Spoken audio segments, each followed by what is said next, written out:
For ASEAN, the coming together of the 10 countries bring about the topic of labor and worker issues. So from all the topics of workers' mobility, minimum wage, and all the way to migrant workers are of key essentials to what is to become of the new community. So today we are talking with the International Labour Organization of the UN to discuss about the matters. Hello, welcome. What has the ILO prepared for the ASEAN community coming together in 2015, and what has your organization laid out in terms of skilled laborers, and what are the opportunities foreseen in this topic? ILO is cooperating with the ASEAN since a number of years under an MOU that we concluded in 2006. And more recently, ASEAN has recognized sort of labor and labor migration as an important issue and has set out measures and activities in a work plan of the ASEAN labor ministers. And so that's our framework for cooperation with the ASEAN on this issue. We're supporting ASEAN in a number of areas there. One is strengthening social protection systems. Another one is the ASEAN Forum on Labor Migration. And in general, cooperation around mutual skills recognition, which is an important aspect of countries being able to exchange skilled laborers. So there's a lot of opportunities actually in labor migration. Mm-hmm. It can sort of address resource shortages in countries, and therefore it may lead to a better resource matching and a better productivity actually in countries, and hence sort of increased growth and also increased living standards. Right. But of course there's also challenges in labor migration. It might lead to a brain drain. It might also lead to strains both on social protection systems but also on other aspects like the social fabric of societies. Mm-hmm. And in general, the protection of rights of migrant workers is an issue that really needs to be looked at. So while there's huge benefits actually in migration, there's also challenges. But ASEAN has recognized this and has, with the 2007 declaration on migrant labor, sort of made a major step forward, and we're happy and glad to cooperate with the ASEAN and its member states in that respect. Mm-hmm. So in terms of unskilled laborers, the minimum wage is also an issue of concern. Mm. So let me focus on Thailand a bit. Mm. So how do you assess the situation of raising the minimum wage to help cope with the inflation, the rising inflation right now?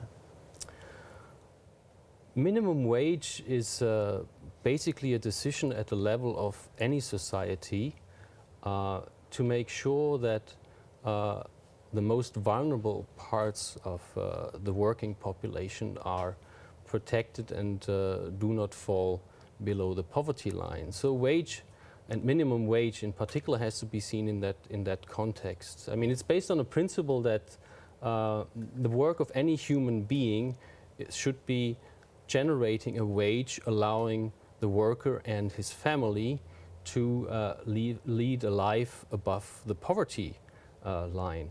So in that respect, minimum wages are very important, but they should focus on the vulnerable segments of the society. Mm-hmm. For other areas of the labor market, a market-based approach is actually preferable, where employers and workers' organizations sort of negotiate the most appropriate wages. For that, there needs to be a framework set by the government for strong unions to emerge and also open employers' organizations, and that applies to sort of countries across the ASEAN region. One element that we've observed that is very important, of course, in this respect, is to protect union leaders and to ensure that there's non-discrimination of union leaders, and the same for unionized workers. Right. So in general, that situation needs to be fostered in any country. So what's your position on formal and informal labor? The ILO as an organization, and indeed all ILO member states, are working to roll back informality. That's an important part of our work, but it's of course a very complex issue because it cuts across quite a number of policy areas. I mean, one needs to take into consideration social protection systems, the extension of social protection into the informal sector, but also extension of labor standards into the informal sector, and indeed job creation. And I think that's the major issue to consider here. I mean, the major cause for informality is the lack or the inability of economies to create enough decent jobs. And so if you look at it in terms of a solution, that is what countries have to focus on. They need to make sure that they have macroeconomic policies in place which are employment friendly, which generate jobs. And often a good pathway in that respect is to focus on small and medium enterprises and make sure that small and medium enterprises receive training and capacity building, that they can capitalize and have access to financing, but also to make sure that in general a business-friendly environment is generated by streamlining or simplifying business procedures and registration procedures. And the ILO is working in all these areas. Okay, so what are some of the current issues facing the migrant workers? Migration in Asia, as we discussed before, is sort of an established phenomenon. In fact, 2005 figures indicate that there are 29 million migrant workers in Asia. 13.5 million of those are from ASEAN countries. Right. And it's an established structural element of many economies. In fact, many economies in ASEAN benefit from remittance flows of overseas migrant workers. And if you look in the future a little bit, it's a phenomenon that is likely to grow, basically due to population factors. There will be a shortage of laborers in certain labor markets, and of course the solution to that is migration. And so that in turn, as we also discussed before, calls for a managed labor migration system, both at the national level but also at the regional level, so that countries can reap the benefits of migration.